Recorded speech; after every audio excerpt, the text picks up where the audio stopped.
کی محبت کے سلسلے میں صاحب کتاب نے جو حدیث نقل کی ہیں وہ ہم بیان کر رہے ہیں، اور دو باتیں جو بیان کرنی تھی نہیں کر سکے۔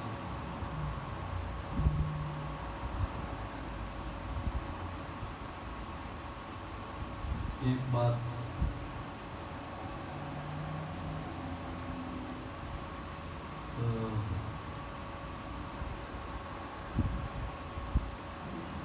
محبت کی علامتوں میں سے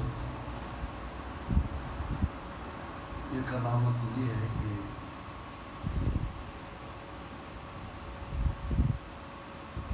سرکار دو عالم صلی اللہ علیہ وسلم کی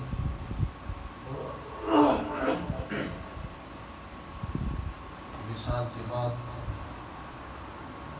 بھی انسان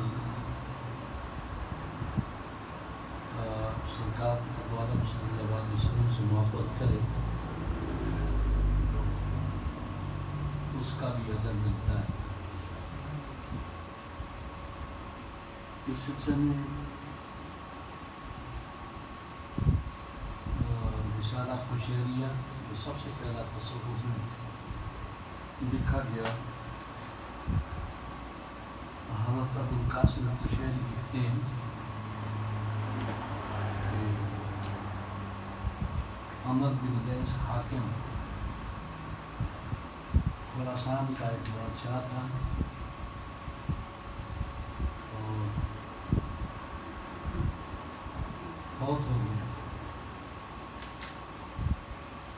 اسے نیند میں دیکھا گیا، اس سے پوچھا گیا ما فعل اللہ بک، اللہ تعالیٰ نے تیرے ساتھ کیا کیا؟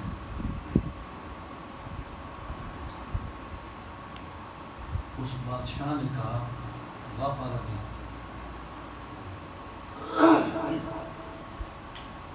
اللہ تبارک و تعالیٰ نے مجھے بخش دیا۔ کہا گیا ماذا، کس عمل کی وجہ سے بخش دیا ہے؟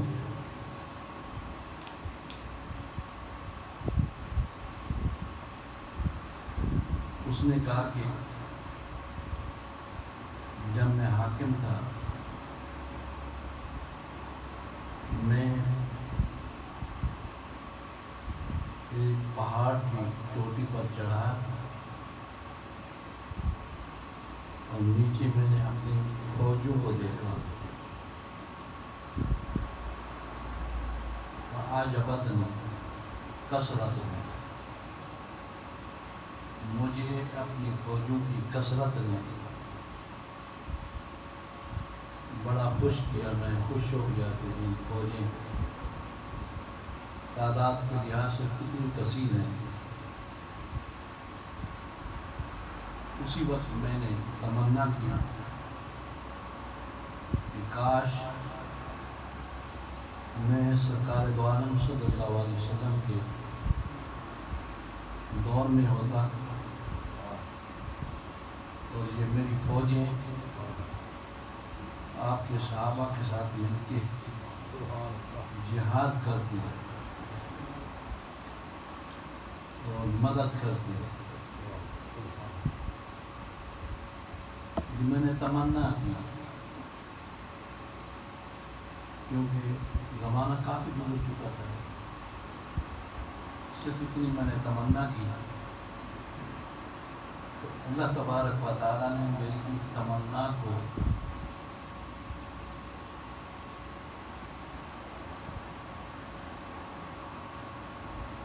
بدلہ عطا فرمایا۔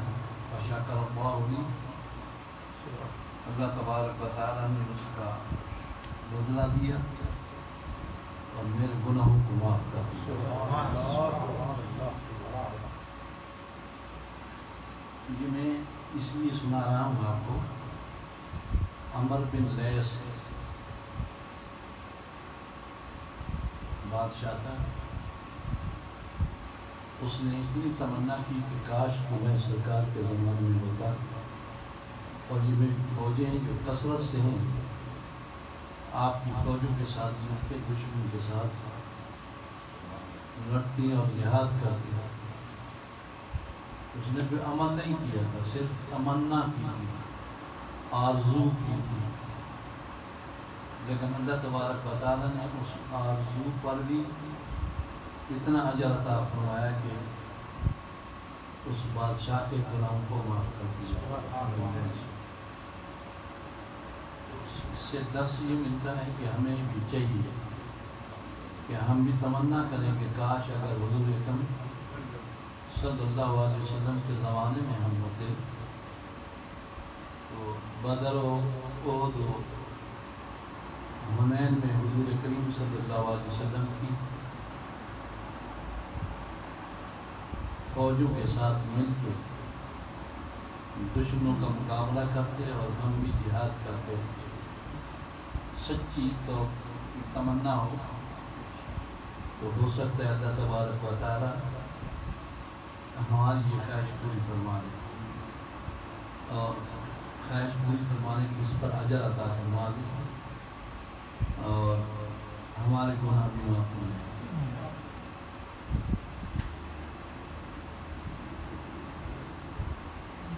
دوسری بات جو آپ کو بتانی تھی، سرکار دو عالم صلی اللہ علیہ وسلم کے آداب اللہ تعالیٰ نے خود ذکر فرمائے، اور یہ بھی فرمایا کہ آپ کی آواز پر آواز بلند نہ کرو۔ مشہور آیت ہے۔ اس سلسلے میں ایک صحابی رسول ہیں حضرت ثابت بن قیس،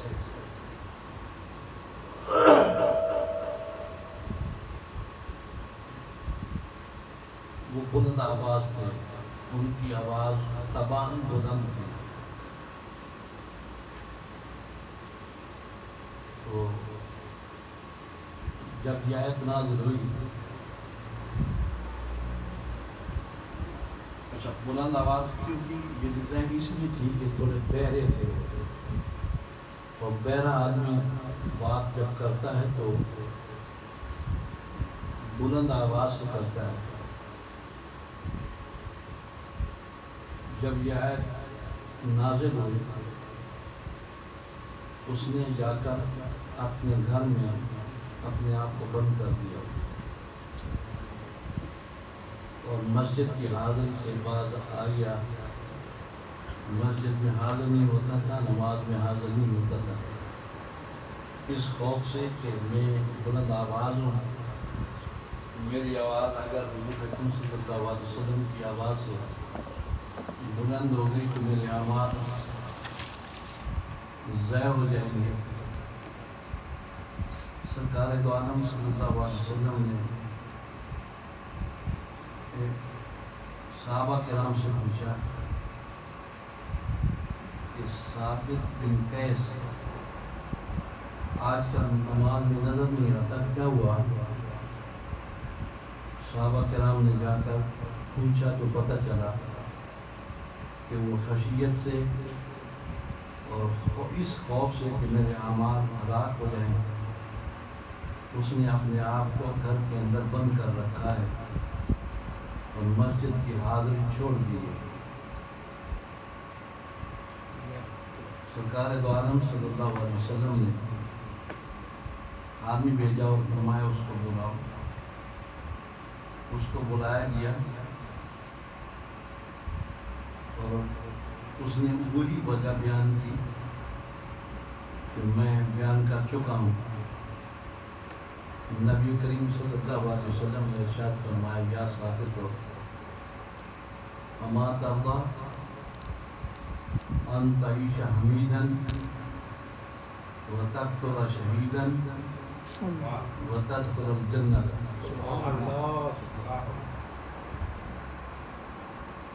وہ دل پریشان تھا، دل سے پریشان تھا۔ حضور کریم صلی اللہ علیہ وسلم نے اس کو تو پریشانی اس بات کی تھی کہ میرے اعمال اور حسنات برباد ہو گئے، میرا کیا بنے گا؟ اس خوف کو اور اس خشیت کو دور کرنے کے لیے حضور علیہ السلام نے فرمایا کیا تو خوش نہیں ہے کہ تو زندہ رہے اس حال میں کہ تیری لوگ تعریف کریں اور تجھے شہادت کی موت حاصل ہو اور تو جنت میں داخل ہو جائے۔ یہ حضرت ثابت بن قیس غزوہ یمامہ، جنگ یمامہ، مسلمہ کذاب کے خلاف جو جنگ لڑی ہے، سرکار دو عالم صلی اللہ علیہ وسلم کے وصال کے بعد جو فتنے پیدا ہوئے، ان فتنوں میں ایک فتنہ مسلمہ کذاب کا تھا۔ اس نے حضور علیہ السلام کے دور میں اپنے نبی ہونے کا اعلان کیا اور اس کی قوم کے لوگ اس کو مانتے تھے نبی، اور جنگجو لوگ تھے، بڑے طاقتور لوگ تھے،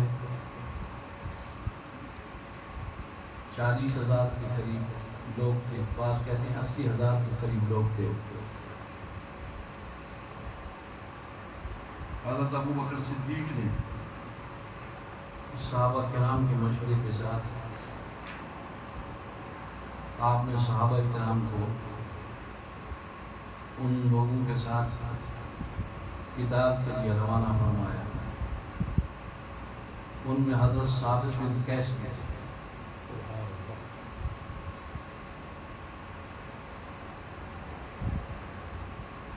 جنگ ہوئی، بڑی سخت جنگ ہوئی، 700 صحابہ جو قرآن کے حافظ تھے وہ شہید ہو گئے، اس کے علاوہ کافی صحابہ شہید ہوئے، اور مسلمہ کذاب کو حضرت وحشی نے قتل کیا۔ وحشی ایک صحابی رسول ہے جو سرکار دو عالم صلی اللہ علیہ وسلم کے چچا حضرت حمزہ کو جس نے قتل کیا تھا۔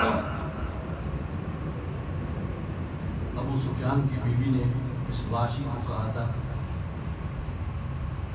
کہ تم حضرت حمزہ کو قتل کرو، انہوں نے بدر میں میرے رشتہ داروں کو قتل کیا ہے، میں تمہیں اتنا انعام دوں گی، اور جب قتل کر لو اس کے بعد سیدنا حمزہ کی سر کی کھوپڑی وہ بھی اتار کے لے آؤ اور کلیجہ نکال کے بھی لے آؤ، اور حضرت حمزہ کے کان، ناک، ہونٹ یہ اعضاء کاٹ کے لے آؤ، ان کا ہار بنا کے میں گل میں ڈالوں گی، اور جو کھوپڑی ہے اس کا پیالہ بنا کے اس کے اندر میں شراب پیوں گی۔ ابو سفیان کی بیوی ہندہ اس لالچ میں یہ شخص حضرت حمزہ کے قتل کے لیے موقع تلاش کرتا رہا، اس کو موقع مل گیا، اس نے حضرت حمزہ کو قتل کر دیا۔ قتل کرنے کے بعد ہندہ کے کہنے کے مطابق کھوپڑی اتاری، سینہ چاک کر کے جگر نکالا، کان، آنکھ، ناک، ہونٹ یہ اعضاء کاٹے، اور کاٹنے کے بعد یہ واپس مکہ روانہ ہو گیا۔ نبی کریم صلی اللہ علیہ وسلم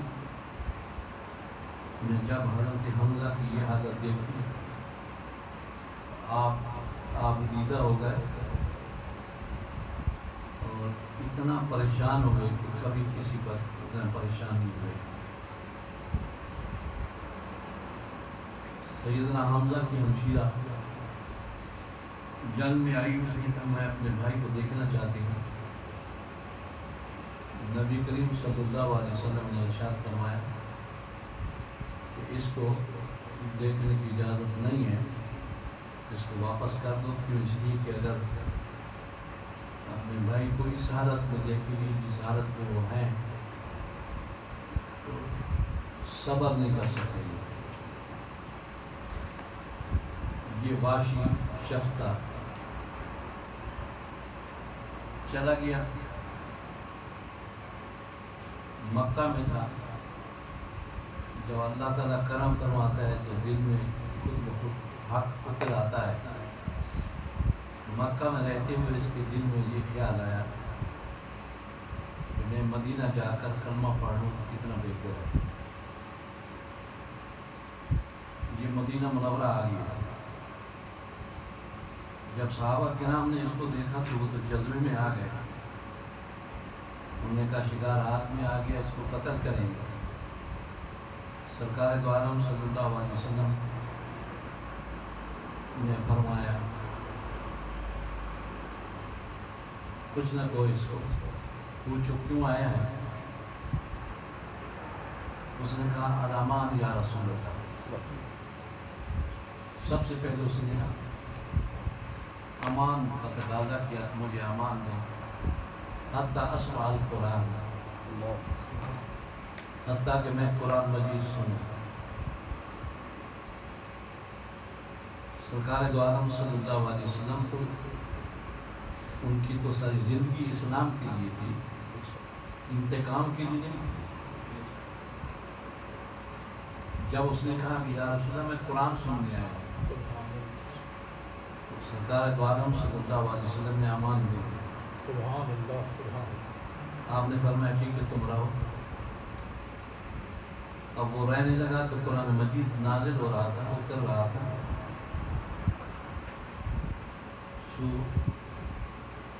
قرآن مجید میں جب یہ آیت نازل ہوئی الا من تاب وآمن وعمل صالحا یبدل اللہ سیئاتہم حسنات.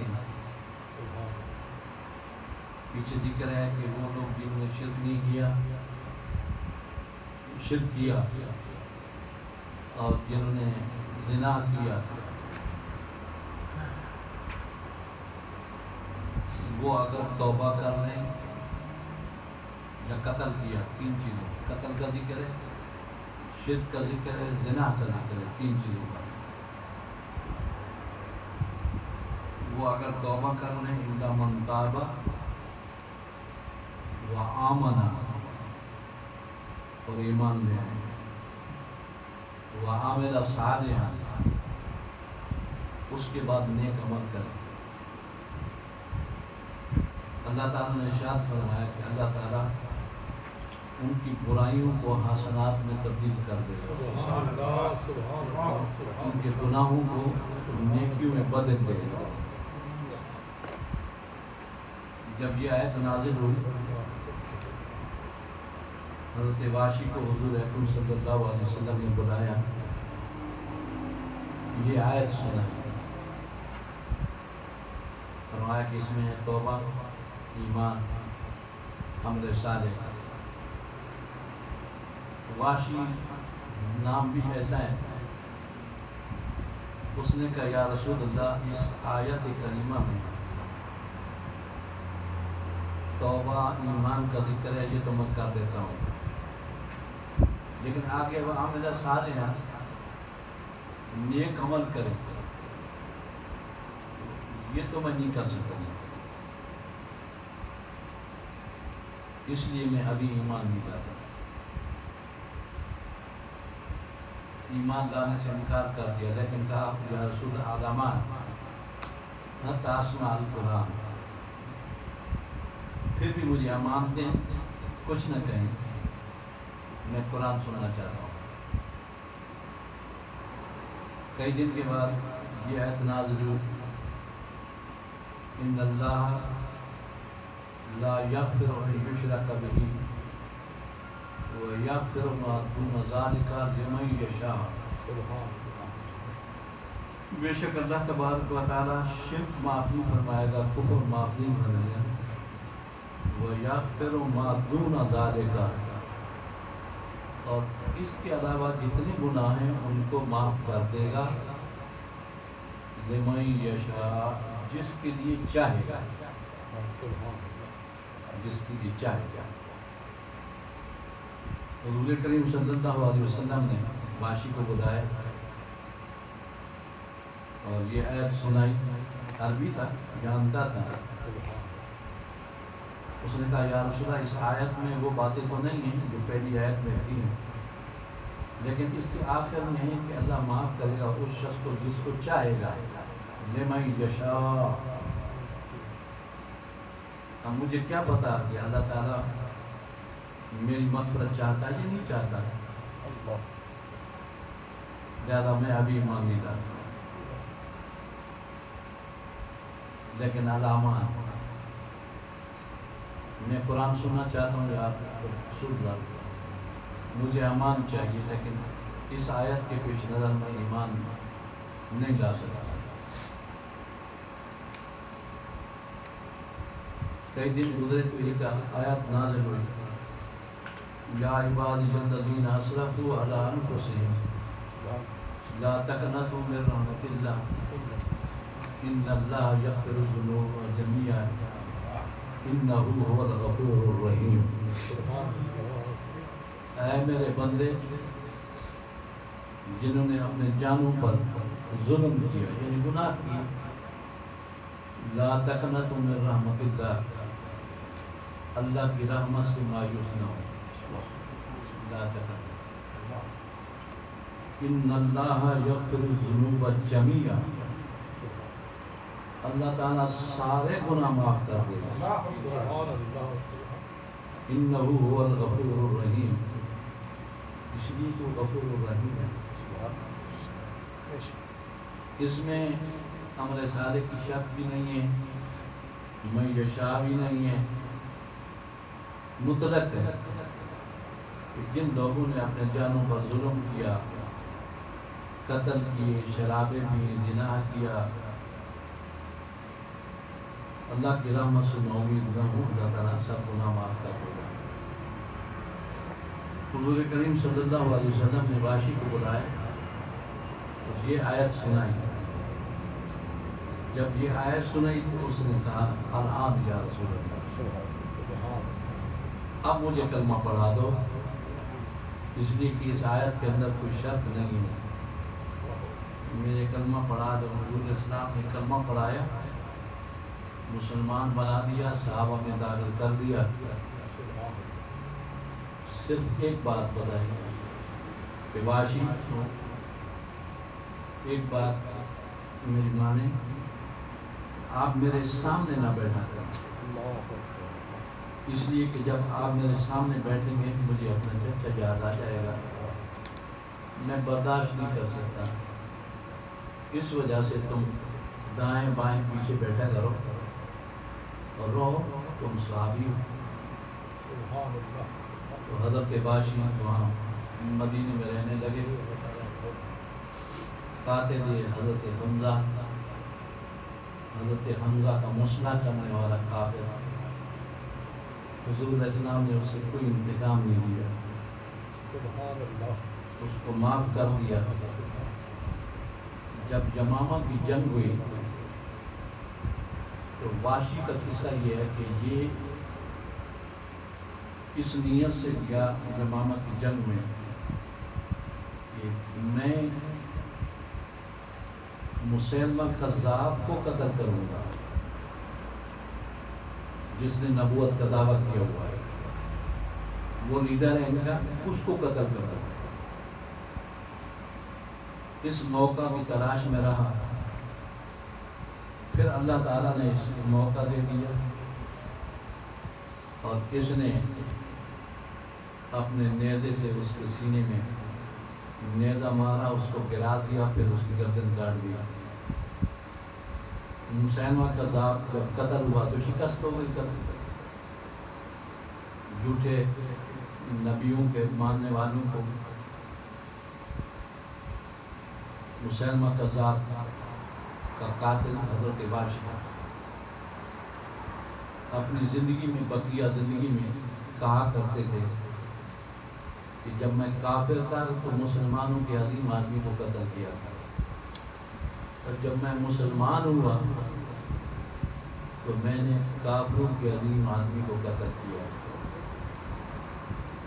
تو میں یہاں تھوڑا سا تقریر میں بیان کرتا ہوں، میں نے کہتا ہوں کہ اللہ تعالیٰ اتنا کریم ہے، اتنا کریم ہے کہ جو شخص توبہ کر لے اس کی توبہ قبول کر کے اس کے گناہ معاف کرتا ہے، اور گناہ معاف کرنے کے بعد انعام بھی دیتا ہے۔ ایک ہوتا ہے نا آدمی کو معاف کر دے تو میں معاف کرتا ہوں، اس کا معافی تو الگ چیز ہے، لیکن معاف کر دینے کے علاوہ اس کو انعام بھی دے دیا۔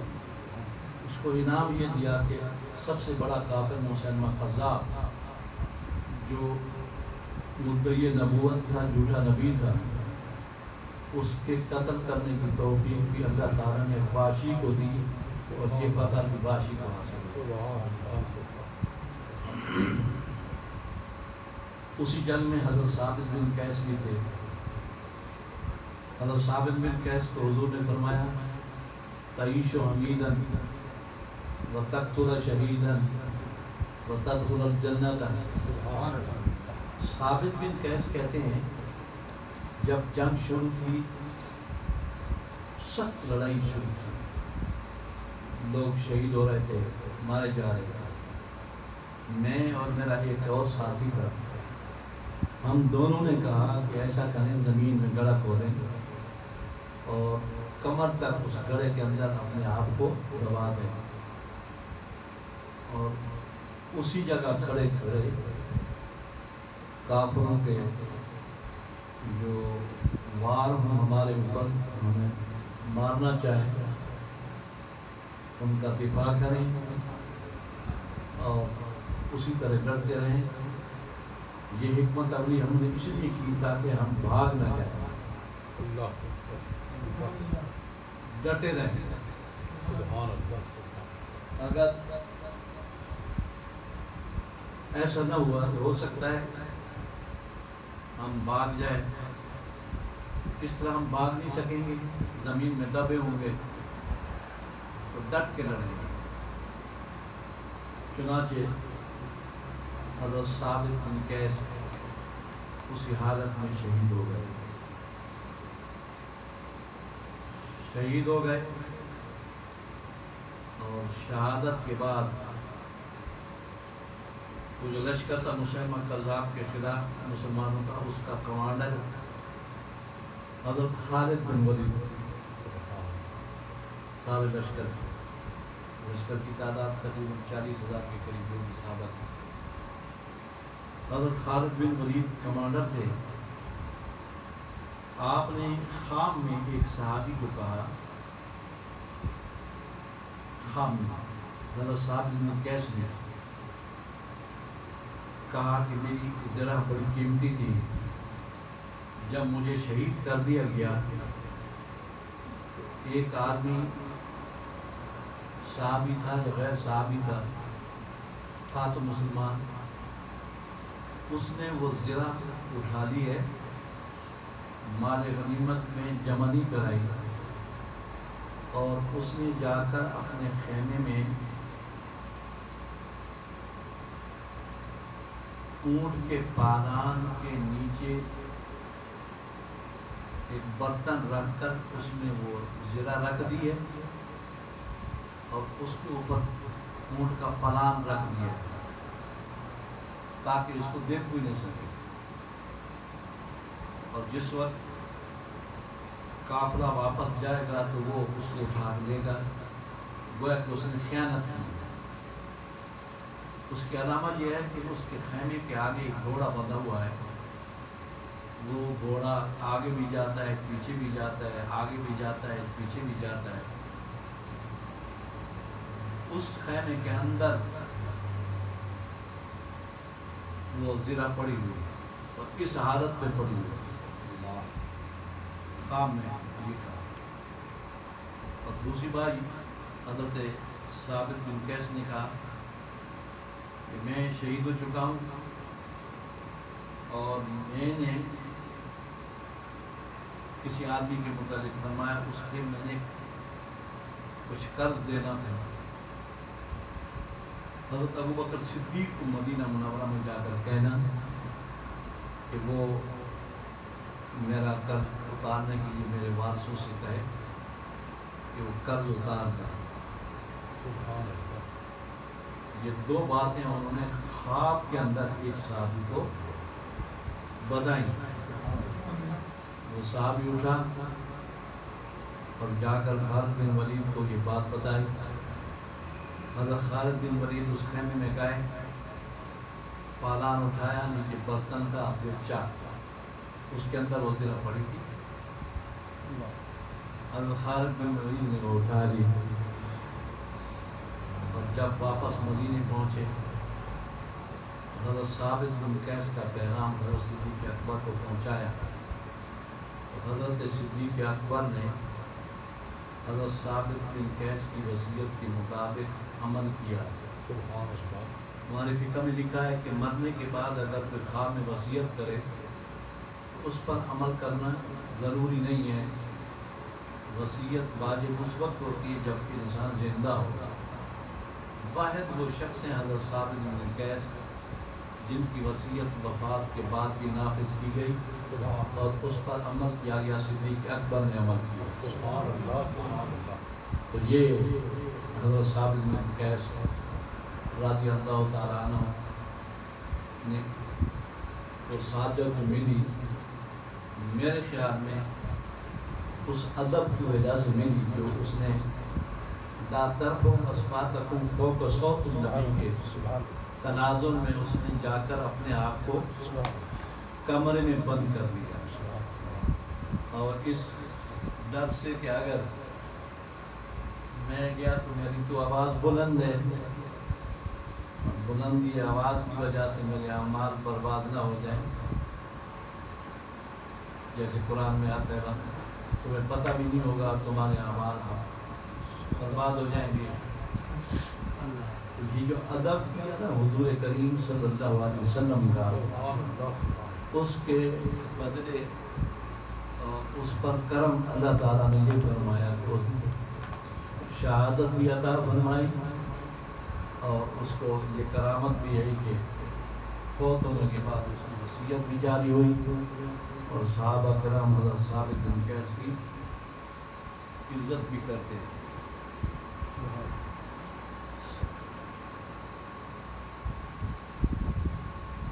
یہ دو باتیں حضور کریم صلی اللہ علیہ وسلم کی محبت کی علامتوں میں تھی۔ اس کے علاوہ محبت کی علامتوں میں سے جیسے میں پہلے بتا چکا ہوں کہ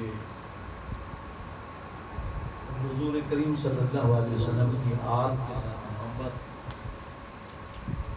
یہ بھی حضور اکرم صلی اللہ علیہ وسلم کی محبت کی علامت ہے۔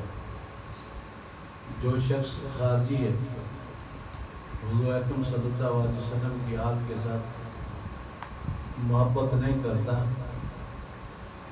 تو وہ حضور اکرم صلی اللہ علیہ وسلم کے ساتھ بھی محبت نہیں کرتا۔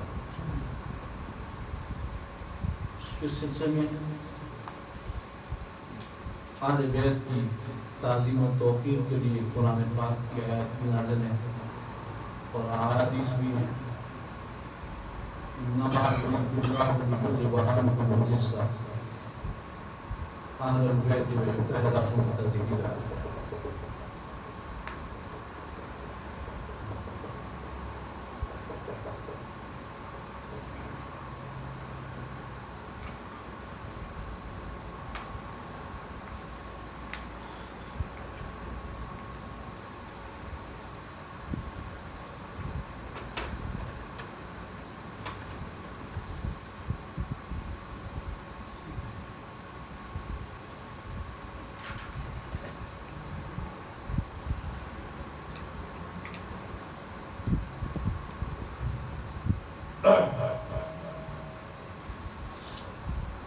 یہ قرآن پاک کی آیت ہے سورۃ احزاب۔ بے شک اللہ تعالیٰ چاہتا ہے کہ اے اہل بیت تم سے رجس اور نجاست کو دور کر دے اور تمہیں پاک کر دے۔ پاک کرنا یہ اہل بیت کی تعریفیں ہیں، اور یہ بات آپ کے ذہن میں رہے۔ اہل بیت سے مراد حضور کی اولاد صرف نہیں ہے بلکہ ازواج مطہرات بھی داخل ہیں، کیونکہ اصل صورت ازواج مطہرات کے متعلق نازل ہوئی، اور اس سے پہلے جتنی آیات آ رہی ہیں وہ حضور کریم صلی اللہ علیہ وسلم کی ازواج مطہرات کے لیے نازل ہوئی۔ سبحان اللہ۔ اس کے بعد یہ آیت نازل ہوئی۔ اب وہم یہ تھا کہ یہ صورت، اس کی آیات حضور اکرم صلی اللہ علیہ وسلم کی ازواج کے حوالے سے نازل ہوئی ہیں، تو شاید علی، حسن، حسین یہ اس میں داخل نہیں ہوں گے۔ اس وہم کو ظاہر کرنے کے لیے حضرت ام سلمہ کے گھر حضور اکرم صلی اللہ علیہ وسلم موجود تھے، اور آپ نے حضرت علی کو بلایا، سیدہ فاطمہ کو بلایا، حسن کو بلایا، حسین کو بلایا، اور ان کے اوپر چادر ڈالی۔ آپ نے ان چادر کے اندر، اور یہ چاروں حضرات یہ بھی چادر کے اندر، اور فرمایا اللہم ھذہ اہل بیتی، یا رب العالمین یہ میرے اہل بیت ہیں۔ لیکن اس کا یہ مفہوم کہ ازواج داخل نہیں ہیں جیسے بعض لوگ اس کا ترجمہ کرتے ہیں، یہ غلط بات ہے۔ ازواج مطہرات اولاً اہل بیت ہیں۔ اہل بیت کہا بھی ازواج مطہرات کو جاتا ہے، گھر والوں کو کہا جاتا ہے۔ اسی طرح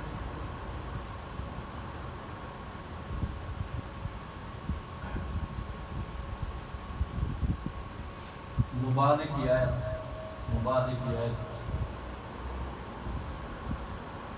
ندعو ابناءنا و ابناءکم و نساءنا و نساءکم، مبالغ کی آیت، اس میں بھی اسی طرح ہوا۔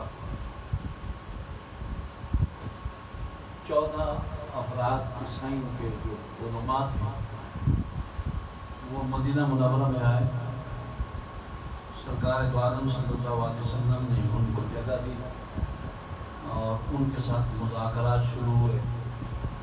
سرکار دو عالم صلی اللہ علیہ وسلم غالب آ جاتے تھے، وہ اس کا جواب نہیں دے سکتے تھے۔ آخر کار انہوں نے یہ کہا کہ ہم مبالغہ کرتے ہیں۔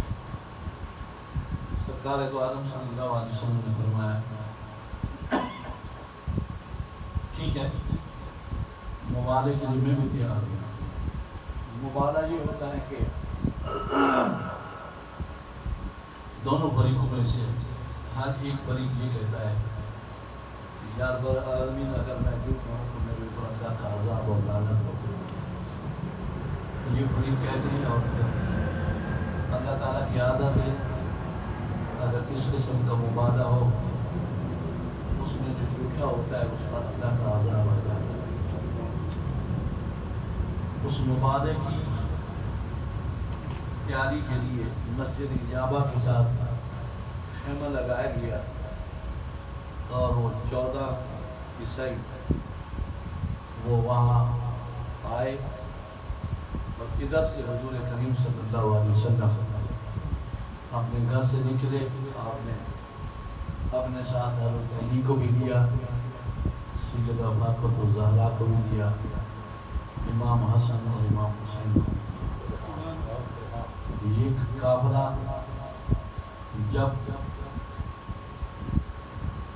ان افراد نے دیکھا جو عیسائی تھے، دیکھنے کے بعد جو ان کا بڑا تھا، سردار تھا، اس نے کہا کہ ہم معذرت کرتے ہیں، ساتھ اسی کا خدا کی قسم میں ایسے چہرے دیکھ رہا ہوں کہ اگر یہ اللہ تبارک و تعالیٰ سے چونچوں پر عذاب کی دعا کر دیں تو ایک عیسائی بھی باقی نہیں رہے گا. تو مبارک سے پیچھے وہاں بھی حضور کریم صلی اللہ علیہ وسلم اپنے بچوں کو ساتھ لے گئے. ایک حدیث نقل کر رہے ہیں حضور کریم صلی اللہ علیہ وسلم کا فرمان ہے معرفت آل محمد براۃ من النار. محمد کے آل کی معرفت جہنم سے برات ہے. وحب آل محمد جواز علی الصراط. اور محمد صلی اللہ علیہ وسلم کی آل کی محبت پر صراط کے اوپر گزرنا ہے. والولایت لآل محمد امان من العذاب. اور آل محمد کی دوستی اور پیار یہ اللہ کے عذاب سے امان ہے. معرفت سے مراد یہ ہے کہ آل پاک کی مقام کو جانے مرتبے کو جانے. یہ سرکار دو عالم صلی اللہ علیہ وسلم نے ارشاد فرمایا. اس حوالے سے حضرت علی کے متعلق کچھ حدیثیں اس نے نقل کیے. ایک تو مشہور حدیث من کنت مولا و فاوی المولا اس نے بھی وہ نقل کیے پوری. اللہم وال من والا و آد من آدا. ایک اور حدیث لکھی لا یحبک الا مومن ولا یبغضک الا منافق. نہیں محبت کرے گا تو اس سے مگر مومن اور نہیں بغض کرے گا تو اس سے مگر منافق.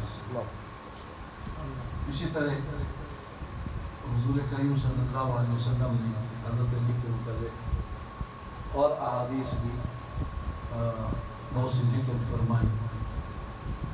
اور اپنے چچا حضرت عباس کے لیے ایک دن فرمایا کہ چچا آپ ایسا کریں کہ آپ بھی اور آپ اپنے بچوں کو بھی اپنے ساتھ لائیں اور میں سب کے لیے دعا کرتا ہوں. سب آ گئے. ان کے اوپر حضور اکرم صلی اللہ علیہ وسلم نے اپنی چادر مبارک ڈالی اور اللہ تعالیٰ سے عرض کیا یا اللہ ھذا عمی و سن و ابی وہؤلاء اہل بیتی. یا رب العالمین یہ میرے چچا ہیں یہ میرے باپ کی مثل ہیں اور یہ میرے اہل بیت ہیں. ان کو چادر میں چھپایا اور حضور کریم صلی اللہ علیہ وسلم نے ان کو دعا دی. اس دعا کی خصوصیت یہ تھی کہ جس کمرے میں حضور دعا کر رہے تھے اس میں دروازے کی چوکھٹیں گھر کی دیواریں اور جو کچھ بھی وہاں لگا ہوا تھا سب کی آواز آ رہی تھی آمین آمین آمین. یہ اس دعا کی خصوصیت ہے.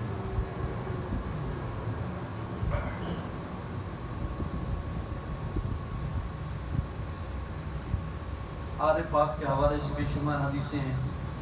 کافی لمبا باب ہے جس میں سرکار دو عالم صلی اللہ علیہ وسلم کہ آپ کے متعلق صاحب کتاب نے حدیثیں نقل کی. ان سے جو بعض دلچسپ ہیں اس میں سے ایک حدیث یہ ہے کہ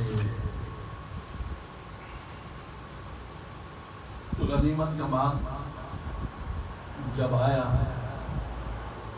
تو حضرت عمر کا زمانہ تھا. حضرت عمر فاروق نے اپنے بیٹے عبداللہ کو 3000 درہم دیے اور حضرت زید بن ثابت کے بیٹے اسامہ کو 3500 درہم دیے. 500 زیادہ دیے. حضرت عبداللہ بن عمر نے کہا حضرت عمر کو، ابو جس طرح اسامہ نے جہاد کیا اسی طرح میں نے بھی جہاد کیا، مجھے آپ نے کم پیسے دیے اور اس کو زیادہ پیسے دیے، اس کی کیا وجہ ہے؟ حضرت عمر فاروق نے جواب دیا، بیٹے اسامہ کا باپ حضور کریم صلی اللہ علیہ وسلم کو زیادہ پیارا تھا تیرے باپ سے، سبحان اللہ سبحان اور اسامہ زیادہ پیارا تھا تجھ سے حضور اکرم صلی اللہ علیہ وسلم۔ آثار تو حب رسول اللہ علی حبی، میں نے حضور کی محبت کو ترجیح دی ہے اپنی محبت پر، میری محبت تو آپ کے ساتھ ہے بیٹا، لیکن میں نے کتنی بڑی بات ہے کہ زید بن حارثہ کے متعلق کہا کہ وہ زیادہ پیارا تھا حضور کو تیرے باپ عمر سے، اور جو اسامہ ہے اس کا بیٹا وہ زیادہ پیارا تھا حضور کو تجھ سے، میں نے اپنی محبت پر حضور کی محبت کو ترجیح دی، اس لیے تجھے 300 درہم اور اس کو 3000 درہم اور ان کو 3500 درہم دے دیے۔ ایک حدیث یہ ہے، ایک صحابی تھے قابس بن ربیعہ، یہ غیر صحابی تھے، اس کی اتفاقاً شکل سرکار دو عالم صلی اللہ علیہ وسلم کے ساتھ کچھ ملتی جلتی تھی۔ وہ ایک دفعہ حضرت امیر معاویہ کے پاس چلا گیا، جب اندر داخل ہوا تو حضرت امیر معاویہ کھڑے ہو گئے اور ملاقات کی، گلے لگایا، وہ کبر بین آئے ہیں، اور حضرت امیر معاویہ نے ان کی آنکھوں کے درمیان بوسہ دیا اور ان کو تحفے دیے اور عرض کیا کہ آپ کی صورت سرور دو عالم صلی اللہ علیہ وسلم کے ساتھ ملتی جلتی ہے، اس وجہ سے میں آپ سے یہ پیار کر رہا ہوں۔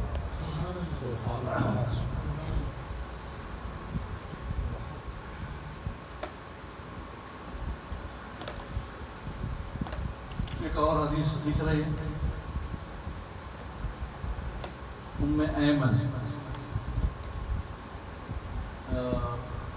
جو سرکار دو عالم صلی اللہ علیہ وسلم کی کنیز تھی،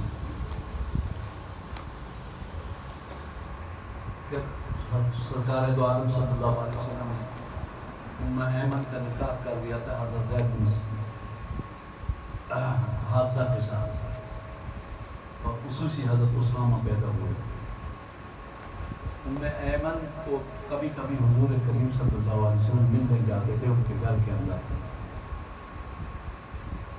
جب حضرت ابوبکر صدیق اور عمر فاروق کا دور آیا، امیر المومنین بنے، تو یہ بھی ام ایمن کو جا کر ملنے جاتے تھے۔ لوگ کہتے تھے کہ ام ایمن ایک عام عورت ہے، کنیز تھی، آپ امیر المومنین ہیں، آپ ان کو ملنے چلے جاتے ہیں۔ تو انہوں نے یہ جواب دیا کہ جو کچھ بھی ہے ام ایمن، لیکن سرکار دو عالم صلی اللہ علیہ وسلم ان کو ملنے جاتے تھے، تو اس لیے ہم بھی ان کو ان کے گھر زیارت کرنے جاتے ہیں اور ان کی زیارت کرتے ہیں۔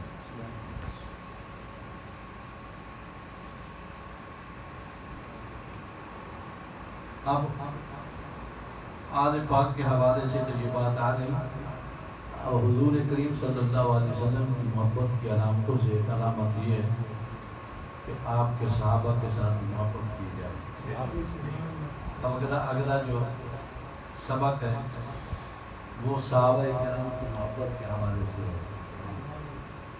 اور آج نظام کی سسٹم بھی صحیح نہیں ہے،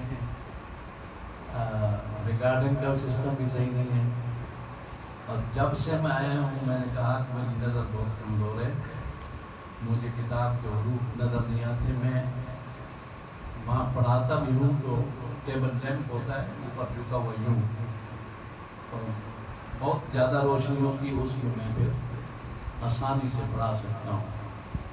ان دونوں حضرات کو کہا جو میرے میزبان ہیں سہیل اور عامر، میں نے کہا یار ایک ٹیبل لیمپ مہربانی کریں مہیا کریں، مجھے بڑی تکلیف ہوتی ہے، میں یہ دیکھو اٹھا کے یوں دیکھتا ہوں پھر بھی صحیح نظر نہیں آتا، یہ اینا کہ نظر باری اس سے بھی صحیح نظر نہیں آتا، لیکن وہ کہتے ہیں آج نہیں کل کو ہم لا دیں گے کرتے کرتے کرتے کرتے کل کو انشاءاللہ کافی دن گزر گئے۔ مجھے بڑی تکلیف ہوتی ہے، ہماری بہت کمزور ہے، اس لیے ایک تو وہ ہونا چاہیے انشاءاللہ، اور ایک ان کا اپنا سامان جو تھا کیمرے میں جو کچھ تھا وہ ایک لفافے میں تھا اور کہیں رکھا وہ ملا ہی نہیں، مل جائے گا۔ وہ مل جائے گا انشاءاللہ۔ کل انشاءاللہ جو سبق ہوگا حضور کریم صلی اللہ علیہ وسلم کے صحابہ کرام رضوان اللہ تعالیٰ علیہ اجمعین کے حوالے سے ہوگا، کیونکہ سرکار کی محبت کے لوازمات سے ہے کہ سرکار دو عالم صلی اللہ علیہ وسلم کے صحابہ کے ساتھ بھی محبت کی جائے۔ آمین۔ اللہم صلی علی سیدنا محمد وعلی آل سیدنا محمد۔ آمین۔